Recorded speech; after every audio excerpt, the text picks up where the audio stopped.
Las reuniones eran casi siempre allá en el fondo, donde nosotros vivíamos, porque allá estábamos en toma. Ahí surge la idea entre los mismos campesinos de poder vender los productos directamente a los consumidores, sin pasar por intermediarios. Se pensó en el matadero que estaba abandonado. Había que aprovechar ese espacio grande donde había espacio para exponer la verdura. Ahí podían llegar los tractores con los colosos a dejar las cosas. Era cuestión de atreverse y venir a la toma nomás. El día que fue la toma llovía mucho porque era en invierno, pero llegó un montón de gente, venían de distintos fondos que también sabían. Se había conseguido las llaves, por eso no fue difícil entrar. Luego llegó Carabinero, pero no pasó nada. Yo estaba con la chica Pamela, que era del MIR, y nos quedamos en una fogata grande que hicieron los campesinos en uno de los galpones de cemento. Hacía frío, pero ahí dormimos. Al principio los mismos campesinos atendían, pero después pusimos cajeras, organizamos los mesones donde se ponían las verduras. Yo me fui a vivir a lo que eran las oficinas del matadero. Ahí pusimos mi casa porque éramos los cuidadores. Poco antes del mes de la toma ya llegaban cantidades de productos, verduras, conservas de la Copihue y de Perlá. También llevaban huevos y pollo. Se hacían unas tremendas filas de gente, todos contentos, daban las gracias. La gente salía con los carros llenos y con las matas de acelga que le pasaban de la cabeza. Y uno disfrutaba de eso. Así hasta que llegó el golpe. Escuchamos la radio y vimos que andaba un avión grande. Chuta, no sabíamos qué hacer. Yo estuve ese día hasta las 7 de la tarde. Ahí llegó la chica Pamela y me dice: compañera, usted tiene que salir de aquí. Nos fuimos juntas del matadero, escondiéndonos del helicóptero porque era toque de queda. Finalmente nos tuvimos que ir y el mercado no volvió a funcionar. Después hicieron un mercado por la orilla del estadio, pero no fue lo mismo. Tampoco el mercado que hay ahora. En eso hay fines de lucro, no como el mercado campesino de nosotros, que nosotros habíamos hecho. Ese tiempo fue bonito, muy hermoso.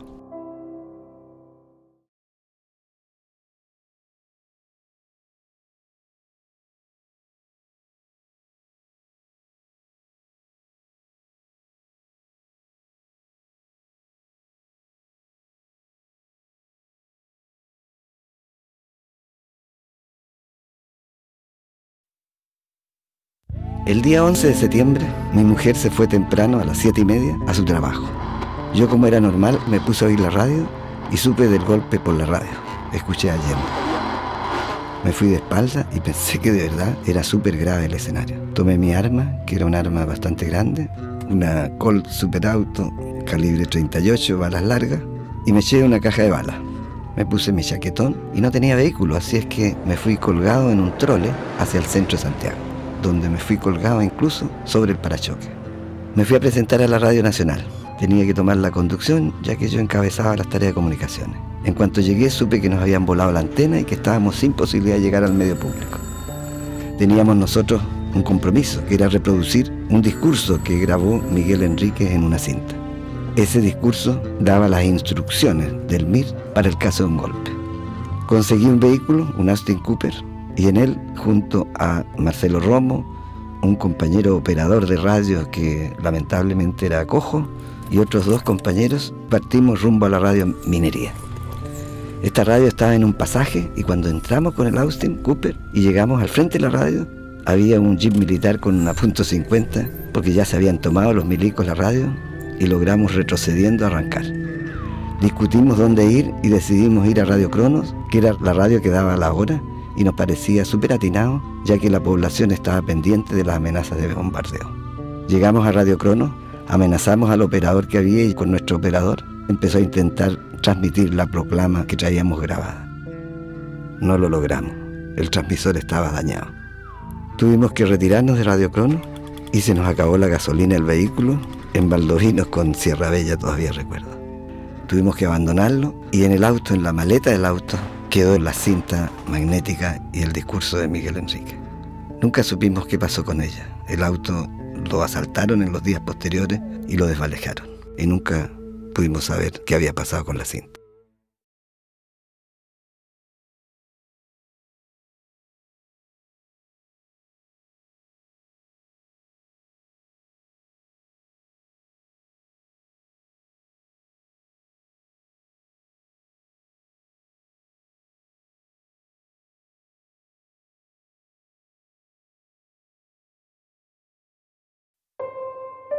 Era un lugar bastante extraño, era el Estadio Chile y estar detenido ahí era raro. En la mañana del 13 llamaron a gente que había caído por el toque de queda. Yo dije, bueno, esta es la mía, aquí salgo.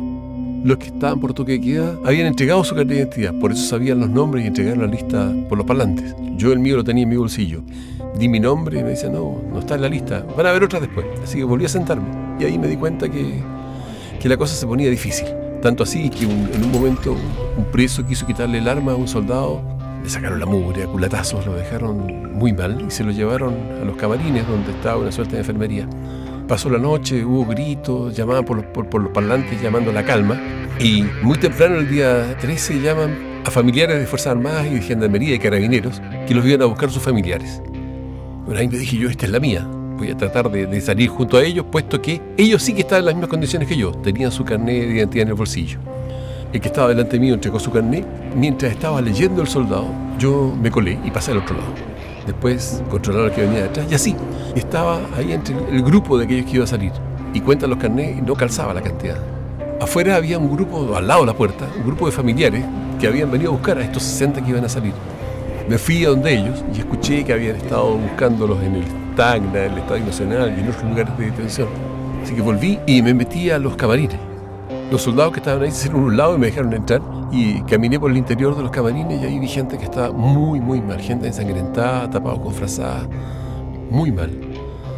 Me di una vuelta como si nada y volví a salir. Y apareció el coronel Espinosa que les dio una arenga diciéndoles, bueno, ustedes tienen que ayudarnos a reconstruir Chile, hicieron largas colas por un pedazo de pan y ahora tienen que ayudarnos a reconstruir. Hasta luego, gritan todos y salen los 60. Yo todavía estaba adentro. Y me ilumino, sí, me pongo a improvisar como loco, me acerco a él y le digo, lo felicito, mi comandante.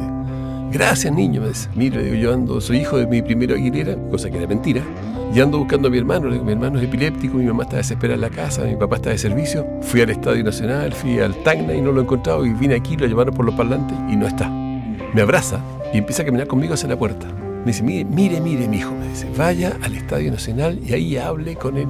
Me dio un grado y un apellido de alguien y ahí debe estar su hermano. El pelado que estaba abrió la puerta y yo salgo a la calle, por la Alameda, por todas partes. Todo el mundo me perseguía, yo estaba convencido que casi me habían dejado salir para perseguirme. La verdad es que logré salir del Estadio Chile con las patas y el buche y a pesar del miedo, a partir de ese día entré a la clandestinidad.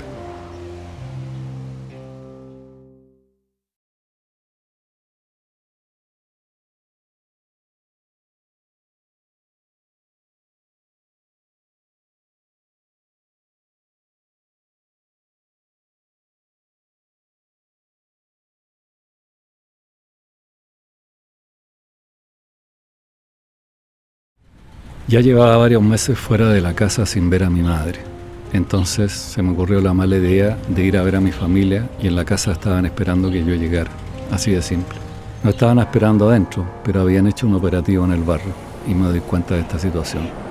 Salgo corriendo, tomé una micro, pero me siguieron todo el tiempo, hasta que me bajé. Me bajé en el centro, me metí a un lugar para llamar por teléfono y avisar que me andaban siguiendo.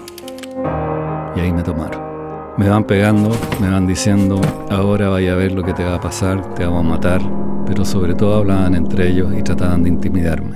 A este lo vamos a botar aquí, lo vamos a fusilar, en fin, todas esas cosas. Entonces me fui pensando una historia. ¿Qué historia podría contar yo que sea relativamente coherente?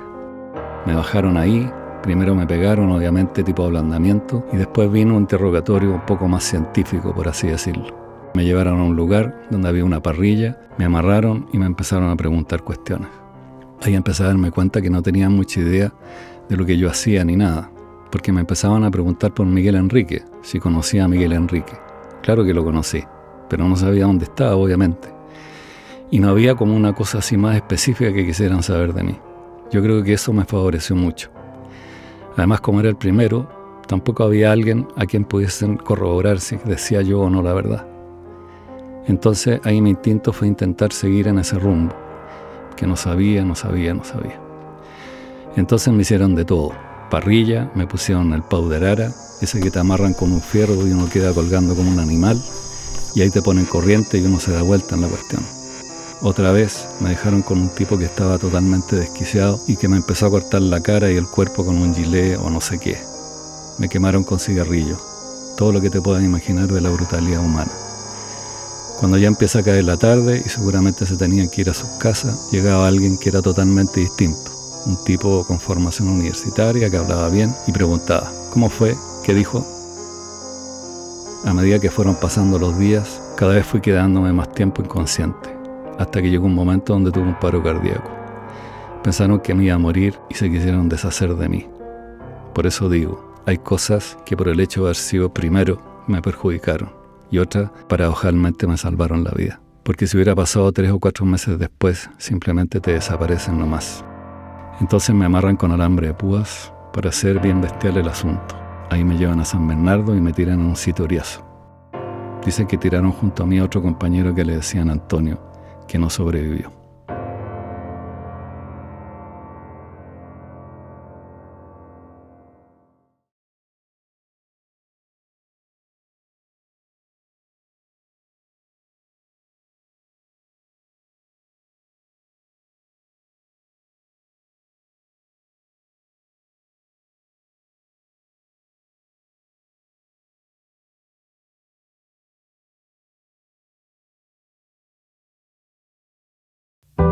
Me enrolé en los equipos de resistencia después del golpe, el momento en que estaba todo desarticulado.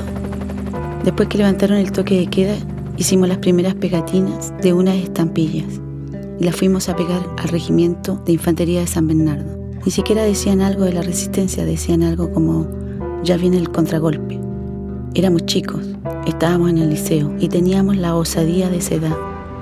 Casi todos éramos de San Bernardo. Allá había 2 terminales de buses y todos confluían en una plaza que se llamaba Varela, que estaba al lado de los liceos. Yo iba a uno de ellos. Así es que se nos ocurrió con otro grupo rayar todas las micros con esto de que viene el contragolpe. No teníamos ni plumones, así es que con lápices de cera hacíamos los rayados.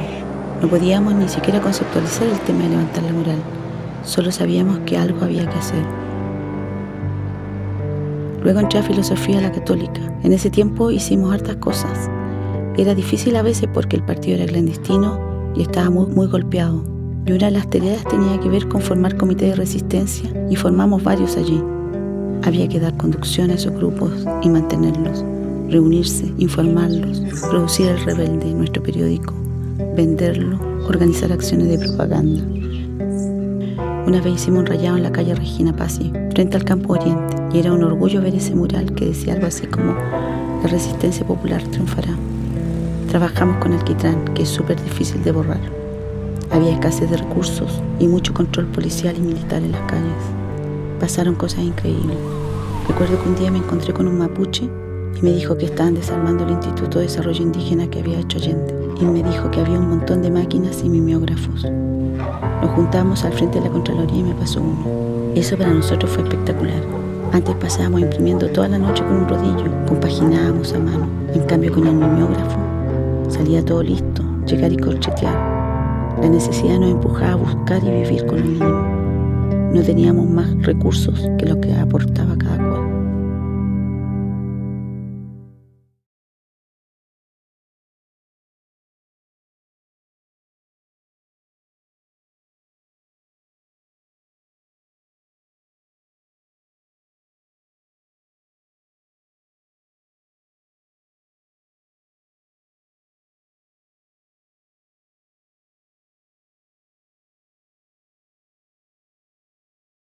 No soy de las personas que recuerdan tantas cosas. Recuerdo algunas imágenes de cuando era chica. No recuerdo haber preguntado mucho sobre él, ni recuerdo cuándo me contaron. Simplemente siempre fue así. Recuerdo a mi abuela hablándome un poco, hablándome de su hijo. La familia de mi papá desde fines del 73 se fue a Inglaterra y a Francia. Entonces, a través de ellos y de mi mamá empecé a saber más cosas. Recuerdo que mi infancia en general era muy feliz, tranquila, normal, como cualquier niño en Francia. Vivíamos en un barrio de familia, con muchos niños. Jugamos en los pasillos del edificio y esas cosas, lo pasé bien. Siempre he tenido la impresión de que se habló poco del tema de mi papá, aunque cada vez que ahora reclamo por lo poco que se habló me dicen, pero tú sabes, no era un tema fácil. Tengo la sensación de que siempre tuve un papá desaparecido, era parte de la cotidianidad. Para mí estaba muy normalizado. Otros niños tenían papá abogado, yo tenía un papá desaparecido. La única vez que recuerdo de niña haber tenido una verdadera noción de vivir con un papá desaparecido es a los 8 o 9 años.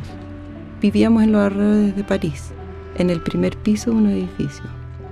Yo tenía un gato llamado Misty Gris, un clásico gris atigrado.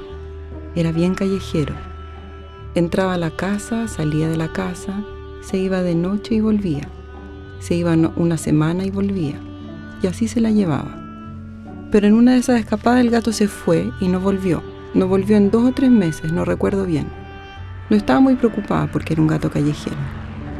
Lo que sí recuerdo es que un día al llegar del colegio a la casa, estaba mi mamá muy contenta esperándome y me dice, Natalia, adivina quién volvió que no venía hace tiempo. Yo no se lo dije hasta mucho tiempo después, pero lo primero que pensé en ese minuto es que había vuelto mi papá. Pero ahí mi mamá me contó que el que había vuelto era el gato. Entonces recuerdo haber salido a encontrarlo, estaba emocionada.